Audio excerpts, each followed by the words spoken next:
Hey guys, welcome back to Ultimate S&S. So today we're going to do a little bit of further discussion on some of the things that we're seeing happening in our country with the inflation that's starting to cripple not just the people that are into lower income families, but even into the middle class now. It's one of these situations where we're seeing people are actually starting to really suffer between the lack of food options that are out there and then the prices of what is available. It's really becoming a problem, guys. So something else I want to discuss as well is you're starting to see a lot of these reports about a lot of your western states are actually starting to run out of water, which is that's pretty bad when you think about a lot of these areas are kind of almost desert, high plain deserts and things like that, and they're having these record lows of the water levels. And we're going to look a little bit into why that is. So if you don't remember, back in 2019, they started running reports like this.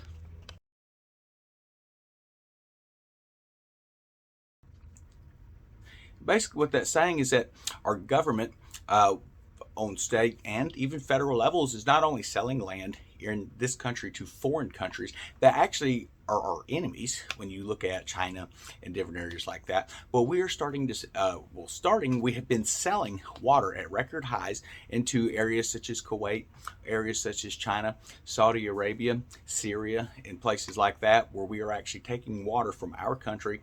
And we're already saying that we have climate change and that we're having a lot of water shortages, and we're selling what is left to these other countries. That doesn't seem like a very smart move to me personally.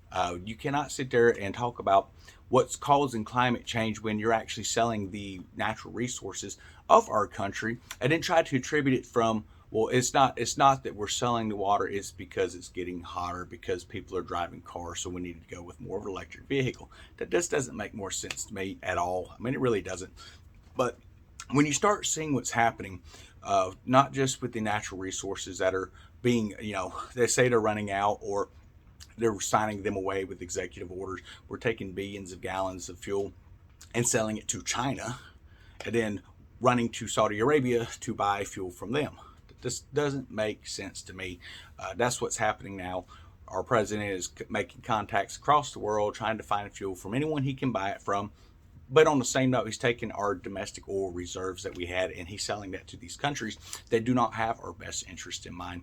I haven't figured out why that would be, but I think it's interesting that we're looking at the world global analysts that are looking at the economies and stuff, and they're saying that right now China is pretty much at the largest as far as their economy and stuff like that goes. And the only thing that's really keeping that from taking completely over across the globe are the tariffs that are in place.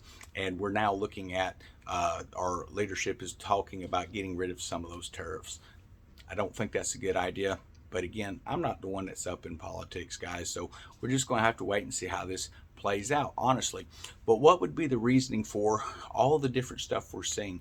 So, when this war kicked off in the European Union and Russia came in and they invaded Ukraine, which is its own sovereign territory, does not matter what this Putin guy is saying. That is Ukraine's territory. But the reasoning that that happened is because it was basically blasted to the world that they were fixing to join NATO, which was not technically the case. That was our vice president who had come up and said that in one of her speeches, guys. And that's what the reaction was coming from Russia. And we're actually seeing now where there's a lot of other countries that are starting to look into NATO, wanting to join them as well, which is just going to be throwing more fuel on the fire as well.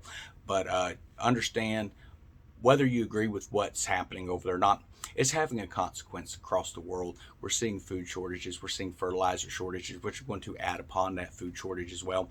Think about this as we're coming across summertime. A lot of these farmers and stuff across the globe, we're getting ready to start pulling in wheat and things like that, different types of grain products and other products as well. And they just don't have anything to pull in. So everything we're seeing in store is starting to dwindle down. That's going to continue to get worse. We're seeing empty shelves.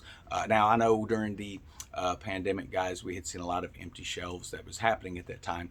But I think it's important to realize that this is not just supply chain issues. We are actually reading reports where the World Food Program and other organizations, that even in the stores, we're starting to see them limit how many products that you can buy. Maybe 5 per household or 1 per household, or just depending on what the product is. But we're seeing that with baby food. We're seeing that with canned foods, when you're looking at the produce aisles, a lot of these produces are a lot smaller than what they typically are, and they don't even really look that healthy. They kind of have like a piffy texture, almost kind of a real soft, almost kind of spongy almost appearance and feel to it, and that's because they haven't been given those fertilizers, and they have to pick them out before they're fully ripened, and then they will take and they will expose that to CO2, which actually causes it to ripen even quicker. And that's why you're seeing these smaller fruits that just don't seem to have the same texture or even the flavor of a ripened fruit or vegetable, depending on what it is we're talking about here. But the reasoning that we're seeing all of this happen, I believe, has to do with what we're seeing happen over abroad. Okay, so for those who know about Ezekiel 38, it talks about a war that takes place where the enemies of Israel come against her. And one of the things that most people ask is, why does America not come to her aid? Well, either she's destroyed or she cannot come to their aid, and that's what we're kind of seeing right now, is demilitarization of our country.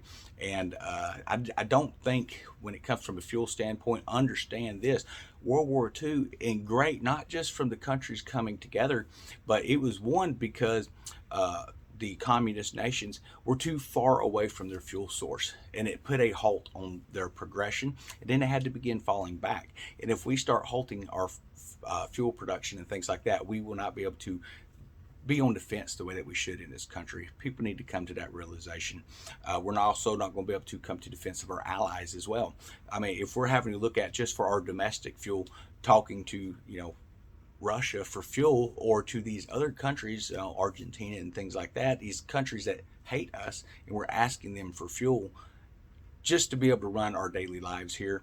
Think of what's going to happen come this winter time, where a lot of these fossil fuels and things like that, they are what actually powers a lot of our generators and a lot of our power plants. We do have nuclear power plants that help feed cities, but we don't have enough of them. They were kind of rated where maybe it's not such a safe idea years back, or many decades ago. So they've kind of put a halt on that. But now we're seeing where we're actually watching them. It's almost like they're trying to choke the life out of this country. And the only reason I can see for that is it's intentional. This country is being destroyed from within, unfortunately, and we're not just talking and blaming that just on presidents. We're discussing, these people that have been in office for longer than I've been alive, or in our Congress and our Senate and things like that. These people, they have been there so long, they've lost touch with reality, or it's all intentional, and that's up to you to make that point on there. But we're going to post up some clips so you can find some of the sources on here, guys. And I hope everyone's having a wonderful day. Don't forget, we're going to have our live stream at 7 o'clock this evening. That will be for our members channel. That is going to be basically kind of looking at some of the stuff that we just talked about and how that fits into prophecy as well. We're going to dive further into that. So everyone have a wonderful day.